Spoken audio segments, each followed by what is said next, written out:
Good morning. I find myself in Nine Elms. Over there's a construction site taking place for the extension of the Northern Line on the Underground right now.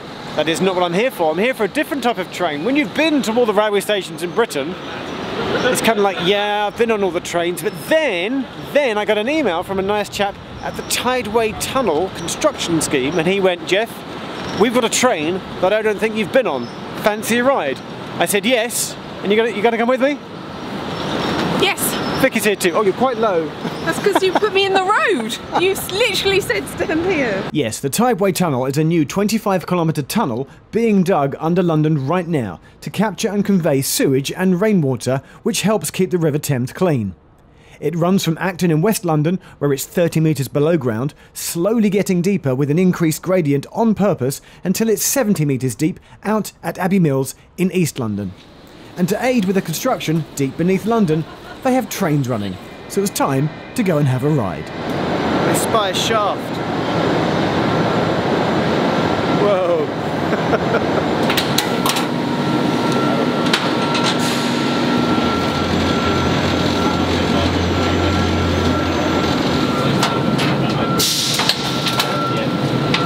That's quite a shaft.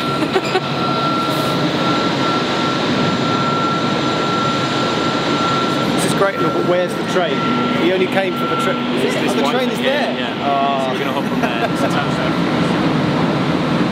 What are you doing with your Thursday morning? I'm currently 45 metres underground, which is deeper than most London Underground railways, and I'm here with Paul Hallows. Hello, Paul. Morning. You are the site manager here. I'm going to start with a very basic question. Why is there a tunnel here? What's it for? So this is the central section of the Tideway Super Sewer. Basically, the aim of this project is to stop sewage overflowing into the River Thames as simply as possible. So, coming to the end of this job, whereas now, when the storm conditions mix with the foul conditions, it overflows directly into the river. Now it'll overflow into our tunnel, get taken away and get treated.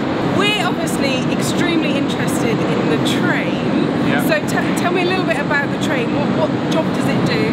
How many trains are there? So we've got 6 locomotives. We always have 4 below ground, 2 on the surface on repair and maintenance. They're vital for the operation of the whole tunnelling operation. Everything that goes into the TBMs and out of the TBMs travels by train.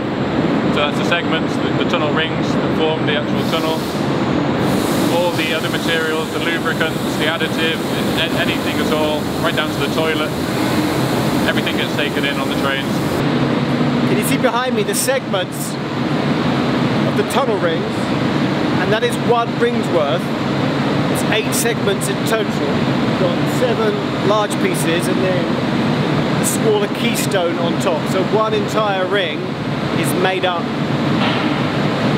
8 sections. We're just chatting about the track of the train.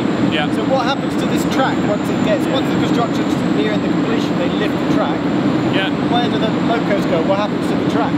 So the track will get removed, it'll go either to another project, or it'll go into storage, it'll get sold off for another project. This track will end up anywhere in the world or Europe after this job. It could end up, you could be used on another construction project somewhere. Absolutely, yeah.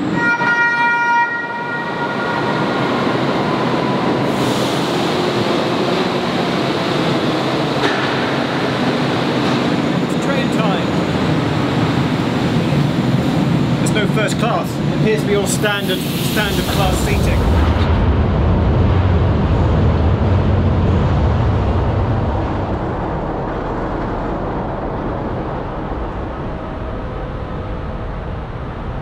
Okay, that took longer than I expected. How long are we on the train for?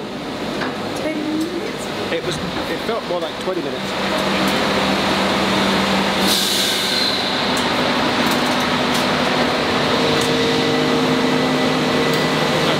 Control room, TBM control room. So this is where the pilot or operator sits. He's basically driving the TBM. Who invented the tunnelling shield, Vicky?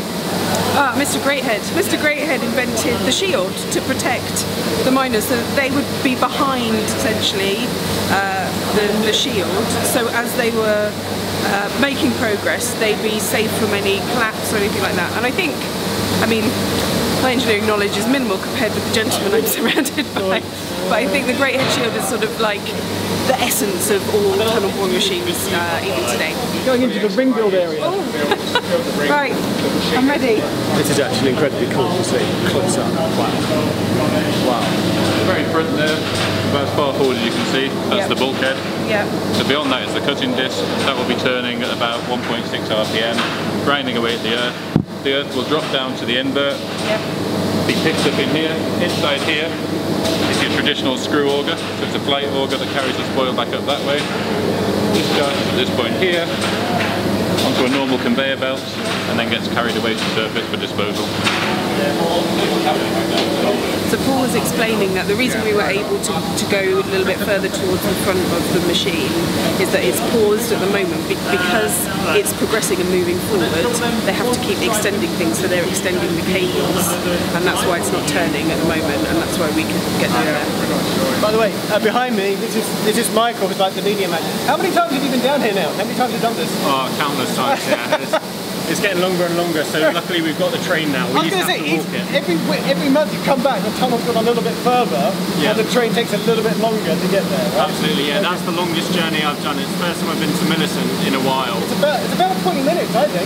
It's a bit longer than that, yeah. So I think we're on the train. 5 kilometres. Wow, okay, alright.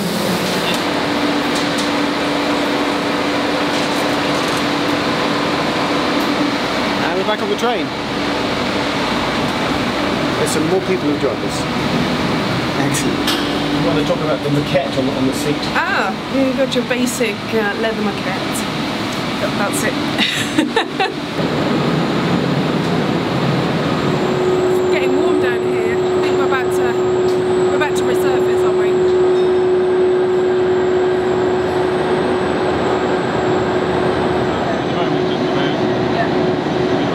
Paul's had to dash, so we've grabbed Michael instead. Yeah. Can I take my glasses and hats and gloves off now? I'm in we're off site now, so. Just because we like our trains, do the locos have names? Do they give them names? We haven't named these ones, no. Because like you name tunnel boring machines, they don't name the trains. No, so the tunnel boring machines are named traditionally and always after women. But the trains aren't? The trains aren't, no. I didn't ask what the tunnel boring machines are called here. What are they called? So we had Millicent, which is a westbound one, and Ursula, nearly immediately there. Okay, but also being an underground fanatic, I fancy like flashing up on screen right now like a graphic showing, imagining this was like an underground tube line, flashing up the names of the stops. So I might do that. What would you call this stop here? Nine Elms. This would be Kirtling Street. Kirtling Street. Oh, let's call this one Kirtling Street. Yep. Where the TBM was, we were underneath Carnworth Road. So let's call that Carnworth Road. There's a graphic on screen now. So we're going to be completed by when?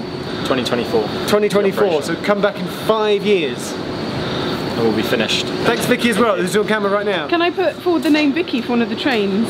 You want to name the train? Can I? No. You want to have a name? You want I might as well take the chance. You want to name the train? Michael's not looking very impressed. No.